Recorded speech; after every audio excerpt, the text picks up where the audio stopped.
Welcome back friends. One word substitution की ये final class है। इससे पहले दो क्लासेस को हम लोग कवर कर चुके हैं।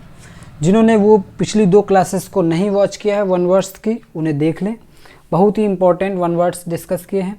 आज की क्लास में देखते हैं कौन कौन से वन वर्ड्स हैं। सबसे पहले आज हम लोग कवर करेंगे फियर और फोबिया को। फियर और फोबिया से रिलेटेड भी क्वेश्चन पूछे जाते हैं, तो चलिए देखते हैं क्या है इसमें।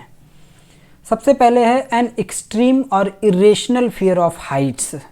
जब हाइट से किसी को डर लगता है, ऊंचे स्थान से डर लगता है, तो उसे बोलते हैं एक्रोफोबिया। एक प्रकार का डिसऑर्डर है, एक फोबिया है, इसे बोलते हैं एक्रोफोबिया। दूसरा है हाइट के लिए ही an irrational fear of fresh air, drafts of air, खासतौर पे फ्लाइंग इन एयरप्लेन और फ्लाइंग व्हीकल। जब कभी एयरप्लेन वगैरह में जब उड़ते हैं ऊंचे, तो तब जो फोबिया है, तब जो डर लगता है, उसे एरोफोबिया बोलते हैं। ठीक है, एक्रोफोबिया और एरोफोबिया में माइनर डिफरेंस है, इस बात का ध्यान रखेंगे। नेक्स्ट है fear of being egotistical, being alone और आइसोलेटेड। जब किसी को डर लगता है कि कहीं हम अकेले ना हो जाएं, कहीं हम आइसोलेट ना हो जाएं, अकेले ना रहना पड़ जाए हमें, सबसे अलग हो जाएंगे अपनों से, तो ये जो डर लगता है इसे बोलते हैं ऑटोफोबिया। ऑटोफोबिया इसका सही आंसर है। नेक्स्ट है N abnormal fear of Heights. फिर से एक क्वेश्चन है एबनॉर्मल फियर ऑफ हाइट्स, ये ऑल्टोफोबिया बोलते हैं, एल्टोफोबिया। ठीक है, ये एक्रोफोबिया बोलें, एक्रोफोबिया और एल्टोफोबिया दोनों एक ही बातें हैं। नेक्स्ट है an emotional disorder characterized by an obsessive desire to lose weight by refusing to eat. एक डिसऑर्डर होता है, खासतौर पे ये इमोशनल डिसऑर्डर है, जो कि वेट लॉस से संबंधित होता है। वेट लॉस करने की वजह से जब लोग खाना छोड़ देते हैं, रिफ्यूजिंग टू ईट, तो इस प्रकार के डिसऑर्डर को क्या बोलते हैं? एनोरेक्सिया बोलते हैं, एनोरेक्सिया। ठीक है, जब कोई इस डर से कि कहीं हमारा वेट ना ज़्यादा हो जाए, तो वेट लूज करने के लिए लोग खाना छोड़ देते हैं, तो इस डिसऑर्डर को एनोरेक्सिया बोलते हैं। नेक्स्ट है एन एक्सट्रीम और इरेशनल फियर ऑफ ओपन और public place.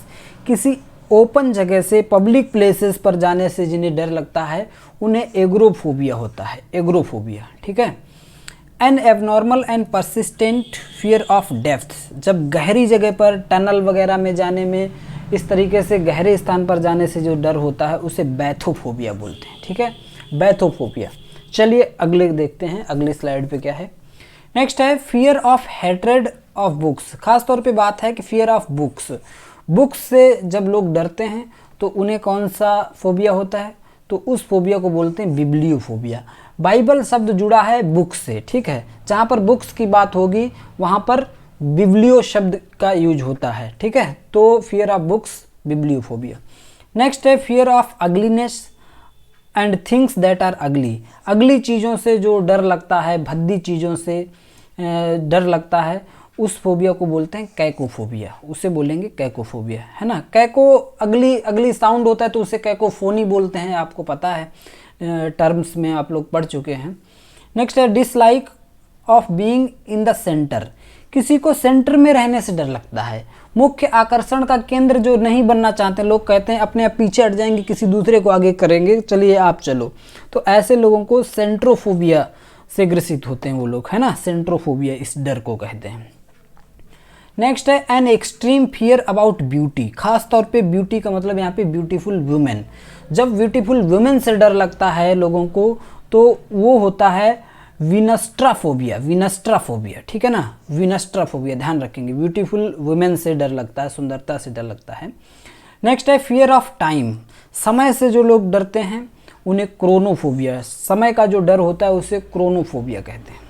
Fear of dogs, dogs से जब डर लगता है तो उसे साइनोफोबिया कहते हैं। डॉग्स के लिए भी साइनो जो शब्द होता है, ये रूट वर्ड है। Fear of dogs, Sinophobia. Next है एन एक्सट्रीम और irrational fear of confined places. Confined places का मतलब होता है बंद जगह। क्लोज्ड स्पेस से जब डर लगता है, किसी बंद मकान में, किसी बंद घर में जो इस तरीके का डर होता है, उसे क्लास्ट्रोफोबिया कहते हैं, है ना। कन्फाइंड प्लेस या क्लोज्ड स्पेस से जब डर लगता है, दैट इज क्लास्ट्रोफोबिया। एक एक वन वर्ड बहुत इंपॉर्टेंट है, नोट कर लें लिस्ट वाइज। ठीक है, तो और सारे वन वर्ड्स याद कर लें तो आपको कोई ना कोई इसमें से जो पूछेगा सारे मिल जाएंगे। नेक्स्ट है N abnormal and persistent fear of drinking alcohol. ये क्या है कि जब कोई अल्कोहल पीने वालों के आसपास जब हम पहुंच जाते हैं तब हमें जो डर लगता है, एबनॉर्मल फियर जो उत्पन्न होता है दिमाग में कि कहीं हम भी इनकी संगत में ना आ जाएं, कहीं मैं भी अल्कोहल ना ले लूं, तो ऐसा जो डर होता है उसे डिप्सोफोबिया बोलते हैं। ठीक है, abnormal fear of drinking alcohol, dipsophobia. Next है फियर ऑफ गेटिंग मैरिड। लोगों को शादी करने से डर लगता है, जब शादी से ही डर लगता है, या बीइंग इन अ रिलेशनशिप और कमिटमेंट में जब रहने से डर लगता है तो उसे बोलते हैं गैमोफोबिया। गामी शब्द होता है शादी से संबंधित, ठीक है, मैरिज से संबंधित जो शब्द होता है वो होता है गामी। ठीक है, मिसोगामी, जब लोग शादी से नफरत करते हैं तो उसे मिसोगामी कहते हैं, है ना। जब शादी को लोग पसंद करते हैं तो उसके लिए शब्द होता है फिल, तो उसे बोलते हैं फिलोगामी, है ना। और जो लोग शादी पसंद करते हैं उसे बोलते हैं फिलोगामिस्ट, और जो शादी से नफरत करते हैं उसे कहते हैं मिसोगामिस्ट। ठीक है, तो गामी शब्द जो है शादी के लिए रूट वर्ड है, मैरिज के लिए। नेक्स्ट है फिजिकल और psychological fear of sexual relations. Sexual relation से जिसे डर लगता है, सेक्सुअल इंटरकोर्स से जब डर लगता है तो इसे बोलते हैं जेनोफोबिया, जेनोफोबिया। नेक्स्ट है fear of old age.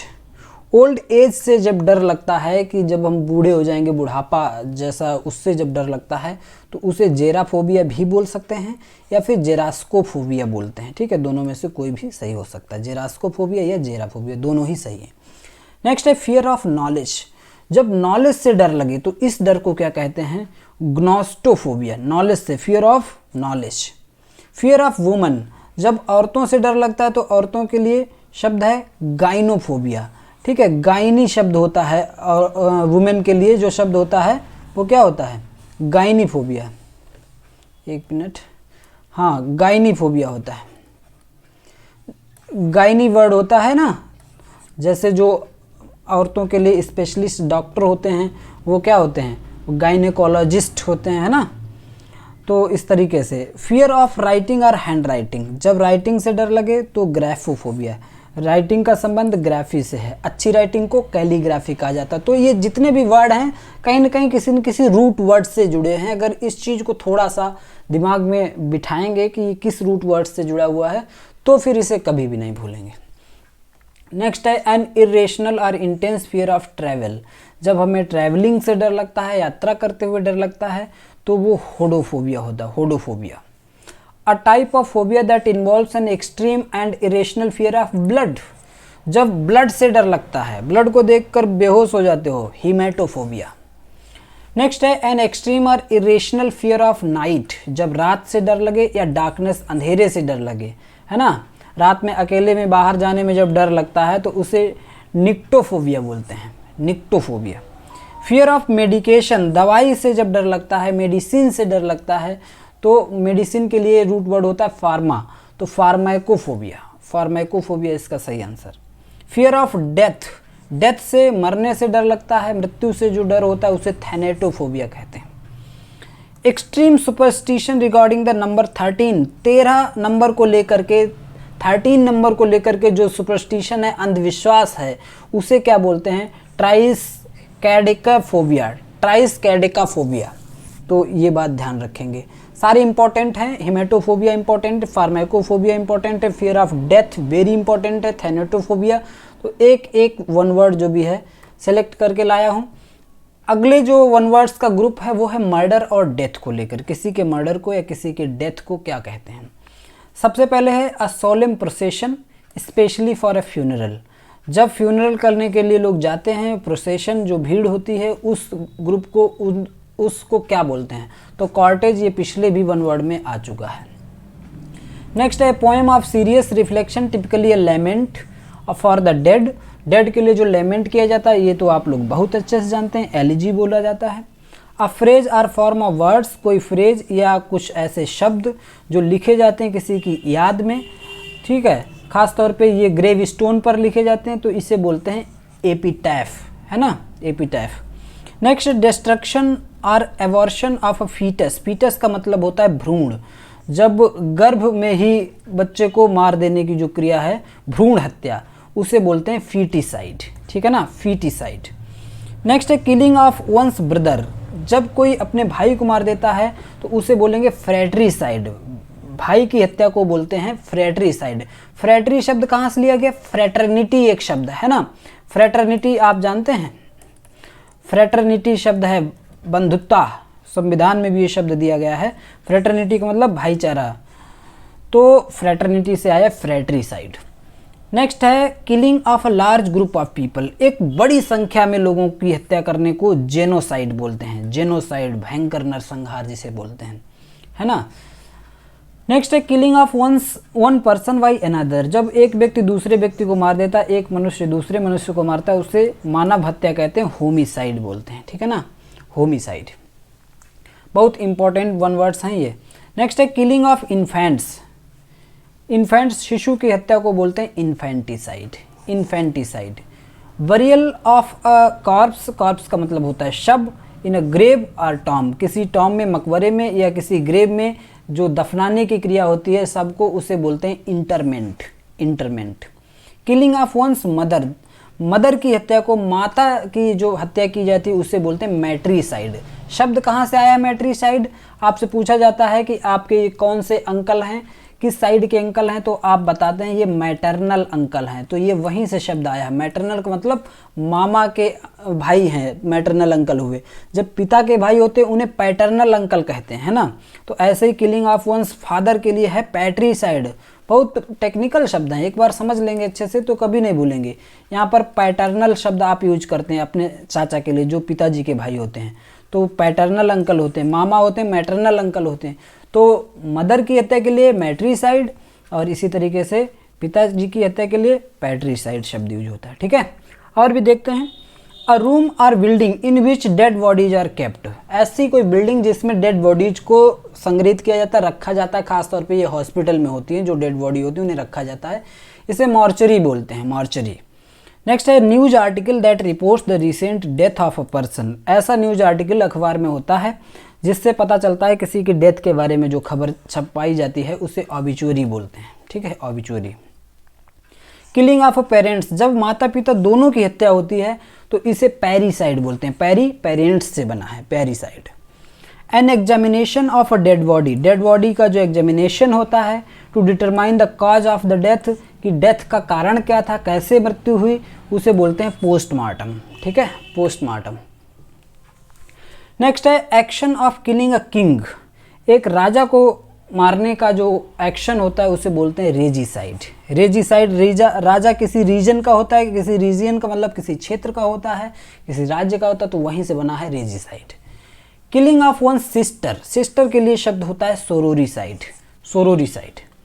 Act of intentionally causing one's own death, कोई जब खुद से अपनी डेथ कर लेता है तो उसे सुसाइड बोलते हैं। सुई का मतलब स्वयं से और साइड का मतलब हत्या है ना।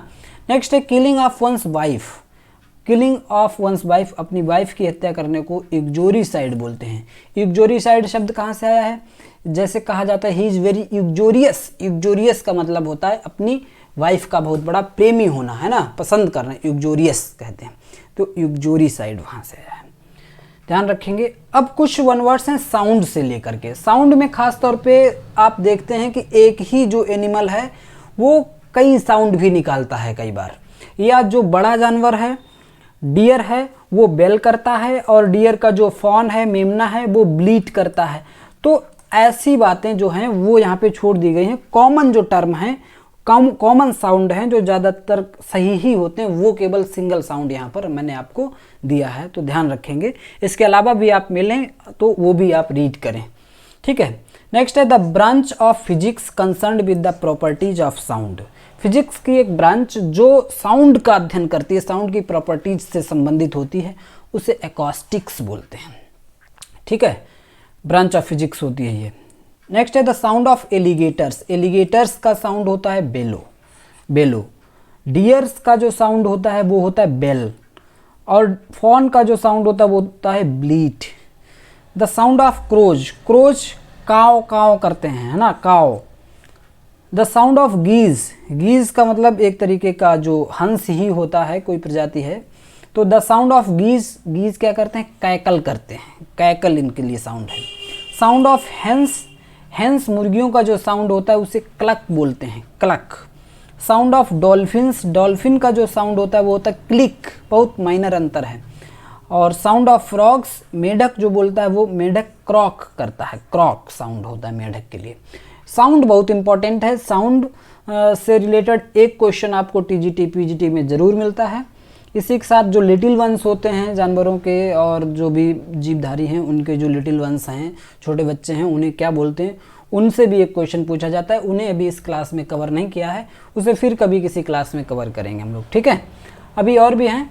साउंड ऑफ क्रिकेट, क्रिकेट्स का मतलब झिंगुर की जो आवाज़ होती है, झिंगुर क्रीक करता है, झिंगुर की आवाज़ क्रीक है। साउंड ऑफ मंकीज, मंकी गीबर करते हैं, गीबर। साउंड ऑफ कैमल्स, ऊंट के लिए ग्रंट साउंड होता है। Sound of owls, owls hoot करते हैं। साउंड ऑफ पेंगुइन्स, पेंगुइन का जो साउंड है हॉन्क है। साउंड ऑफ कैटल, कैटल का मतलब आम जो मवेशी है, तो मू शब्द यूज होता है। The sound of horses, horses के लिए ने होता है, ने का मतलब हिनहिनाना होता है। द साउंड ऑफ नाइटिंगल्स, नाइटिंगल के लिए जो साउंड होता है, नाइटिंगल पाइप करते हैं, पाइप करते हैं। साउंड लगभग ज़्यादातर सब कवर करती हैं जो इम्पोर्टेंट है। नेक्स्ट है द साउंड ऑफ डक्स, जो बतख होती है उसका साउंड होता है क्वैक, क्वैक। बतख पर पोएम भी होती है, कभी आपने देखा हो, पढ़ी हो या पढ़ाई हो, क्वैक क्वैक क्वैक डक करती है। The sound of parrots, parrots का जो साउंड होता है वो स्क्रीच होता है, क्योंकि जो पैरट होता है वो चीखता है, स्क्रीच करता है। द साउंड ऑफ रैट्स, चूहों के लिए स्क्वीक साउंड होता है। द साउंड ऑफ वर्ड्स, चिड़ियों के लिए जो नॉर्मली शब्द यूज होता है वो ट्विटर है, वैसे और भी वर्ड मिलेंगे, और भी साउंड मिलेंगे वर्ड्स के लिए। नेक्स्ट है the sound of elephants, elephants के लिए ट्रम्पेट, एलिफेंट ट्रम्पेट करता है। द साउंड ऑफ मॉस्किटोज, मच्छरों के लिए वाइन, मच्छर क्या करते हैं, मच्छर वाइनिंग करते हैं कान के पास आकर के। तो इस तरीके से हम लोगों ने आज के जो बहुत इंपॉर्टेंट वन वर्ड्स थे वो कवर कर लिए। डेथ, मर्डर भी कवर किए हैं, साउंड्स को भी कवर किया है, ठीक है ना। तो मिलेंगे अगली क्लास में। अब हम लोग हिस्ट्री ऑफ इंग्लिश लिटरेचर शुरू करेंगे, अगर आप लोग कहेंगे तो आप लोग अपना जो है फीडबैक भी दें, क्लास आपको कैसी लगती है। क्लास अच्छी लगती है तो क्लास को लाइक ज़रूर किया करें, तो मुझे भी अच्छा लगता है। मिलेंगे अगली क्लास में। Till then keep learning and keep watching. Thank you.